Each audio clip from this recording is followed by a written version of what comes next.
right, it's a little bit icy and foggy out. Was all morning, but I decided to come out anyway. And the snow is piling up and the roads are not getting any better. But I have to work. I have no choice. And this is a month that really sucks because this stupid Christmas season, which I really hate, and I'm sorry for those who love Christmas listening to this, but I'm a bah humbug, and that's exactly the way it is. Traditional world crap. You know, I love it with my family and having, you know, the time with my wife and son is great, you know, but it just, and the lights, yeah, you get to see the lights and stuff, but it's just, you know, it's so, like I said, overdone. And every year it's a strain and a pain,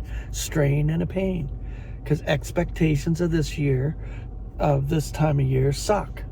And it's worldly expectations. And, you know, when you have to plug away at a stinking delivery job that doesn't really pay a lot, it doesn't help.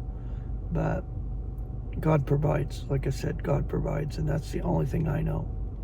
And I continue doing this delivery service or delivery job as long as God has me doing it.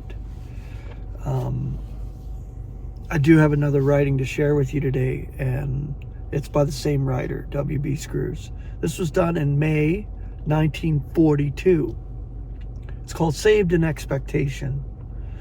A person who was promised a large sum of money might say, I have several $1,000s in prospect. He means that while he does not actually have the money, he is expecting it and has no doubt it will be given to him. This is evidently Paul's meaning when he says, for we were saved in expectation. Romans 8:24. What is being expected is mentioned in the preceding statement. It is the sonship, the deliverance of our body. This is what we await. We await to see our Savior, Christ Jesus our Lord, to change our mortal bodies into immortal celestial frames. And this is what we long for. We often speak of a person as already saved. While it is true that salvation is a fact from God's standpoint, and it has been ever since Calvary, yet no one is actually saved so far as fully experiencing salvation is concerned. Those of whom we speak are as already saved are merely in touch with Christ in a way that they are expecting salvation. Such ones have the first fruit of the Spirit and are groaning in themselves, awaiting the sonship, the deliverance of their bodies. I said they are in touch with Christ. In other words, they have a contact with Him. Others do not have this contact. What is it? This contact is with Christ. Now, if anyone has not Christ's Spirit, that one is not his.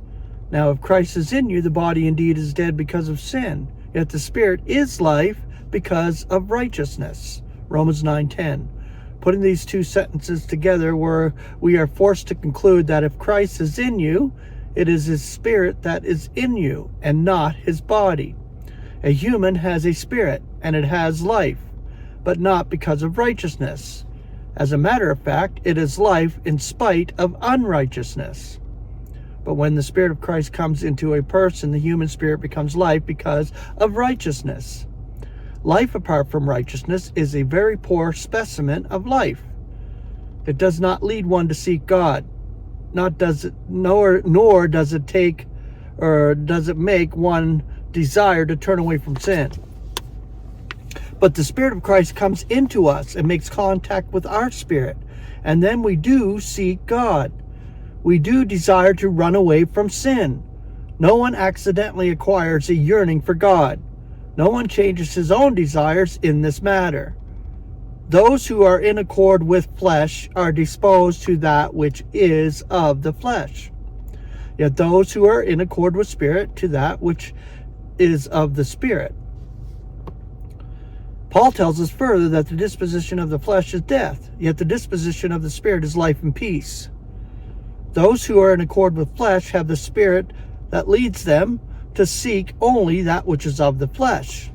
But if a person is in accord with the Spirit of Christ, for that is evidently the Spirit under consideration, since the Spirit's law of life in Christ Jesus is mentioned in the preceding paragraph, that person's spirit will act differently. It will dispose them to that which is of the Spirit. The inability of mankind to be disposed to the Spirit is emphasized in the following words. The disposition of the flesh is enmity to God, for it is not subject to the law of God, for neither is it able.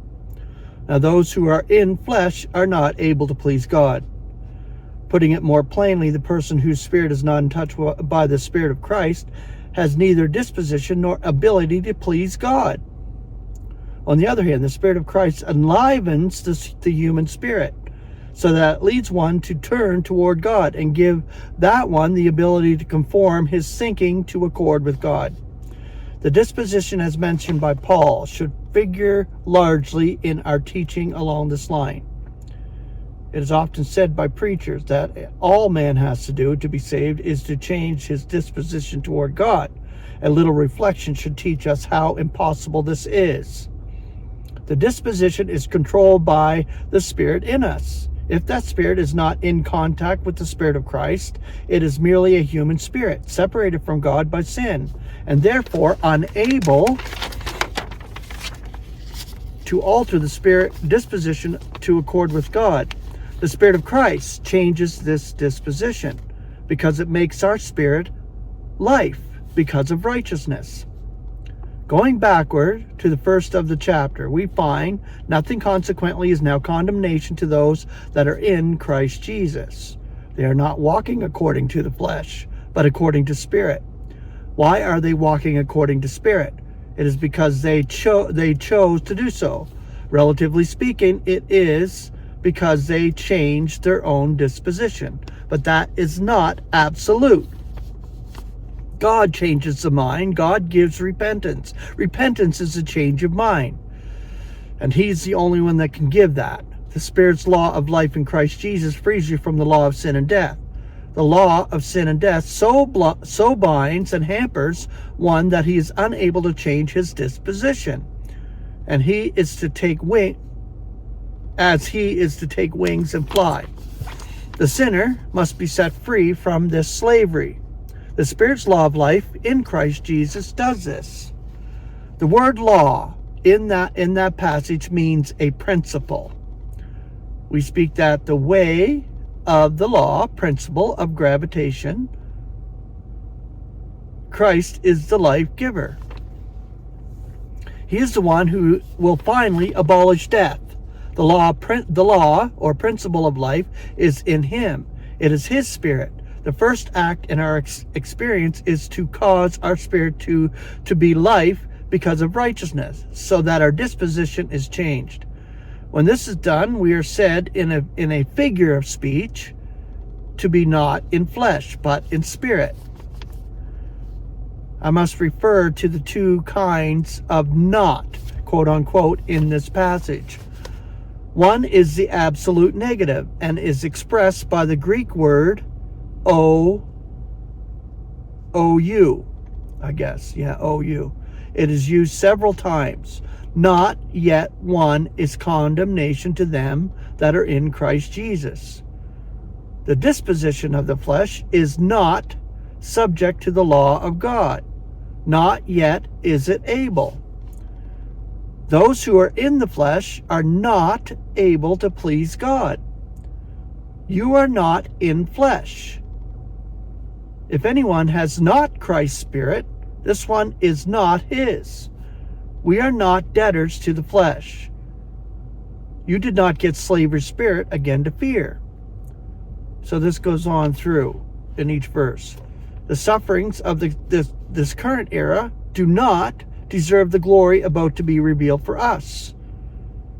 The creation was subjected to vanity, not voluntarily. The creation is groaning and travailing together until now, yet not only so, but we, and so on. The other not, quote unquote, is expressed by the Greek word me. It is not the absolute negative.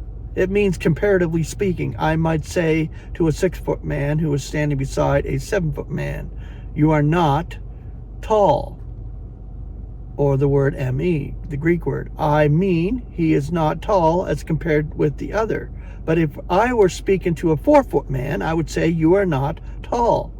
In the latter case, it would be an absolute fact that he is not tall. In the former, he is not tall comparatively speaking. The word is used in the chapter under consideration in connection with the walk of those who are in Christ Jesus. They are not walking according to the flesh, compared with those who are unbelievers. But we would be mistaken and would discourage thousands of saints if we should say it is absolutely a fact that they never walk according to the flesh. They do many times, but not as unbelievers do. So we walk according to the flesh here, like when we see that we're mortal, we know that we do. And mortality does that. Walking according to the flesh, that's mortal. That's dying to die. All of that stuff. This is why we miss the mark. And that's walking according to the flesh. But not as unbelievers do. Not as unbelievers do. For the latter walk all the time in this way. Yes, the unbelievers walk that way all the time, while believers walk much of the time according to Spirit. Exactly. The word is used again in verse 4, where the phrase is repeated. It is not in vain to call attention to this difference. God uses the two words, and he certainly had good reason for doing so.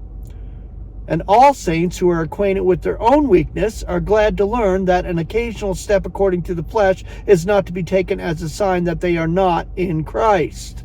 Nay, the fact that they do walk at times in accord with Spirit shows that, however grievous may be their failures at other times, they are nevertheless saints. Simultaneously with the Spirit of Christ, we also obtain the Spirit of God, and it makes its home in us. This is the Spirit of him who rouses Jesus from among the dead. The Spirit, anticipating the resurrection of our bodies, gives to them even now a practical vivification, so that they are able to respond to the disposition of the Spirit, which disposition now actuates us in thought and desire. This is why our bodies, although dead to God, actually engage in serving him. An electric current applied to the tendons of a dead fowl will cause the toes to move as if alive.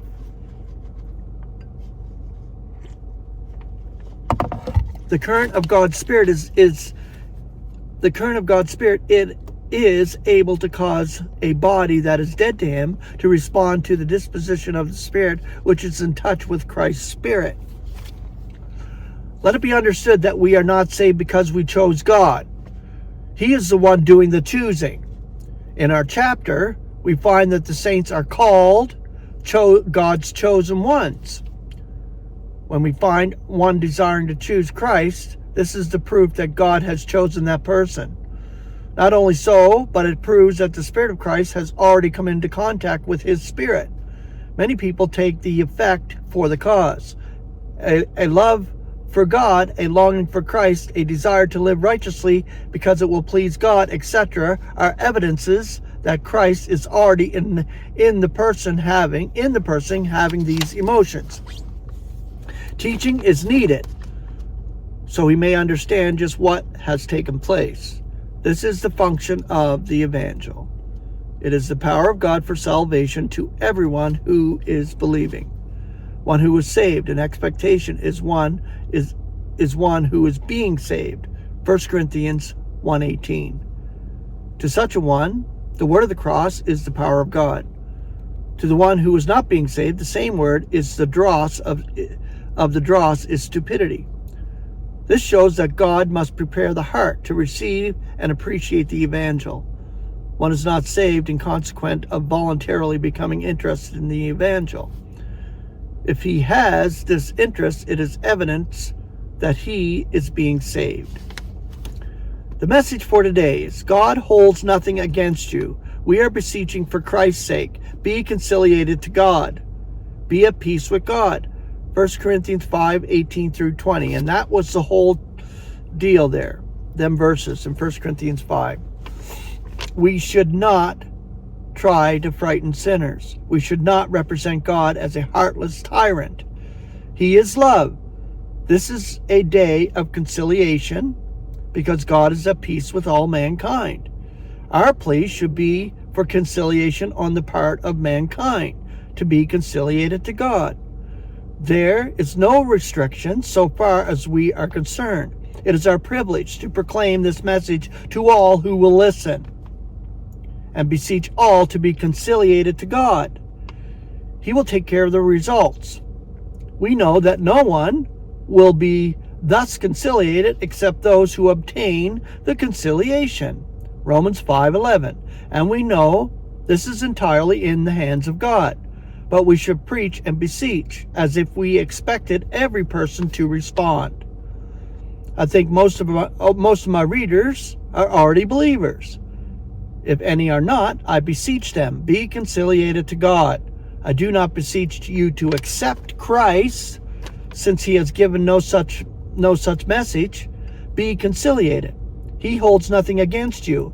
You should hold nothing against him.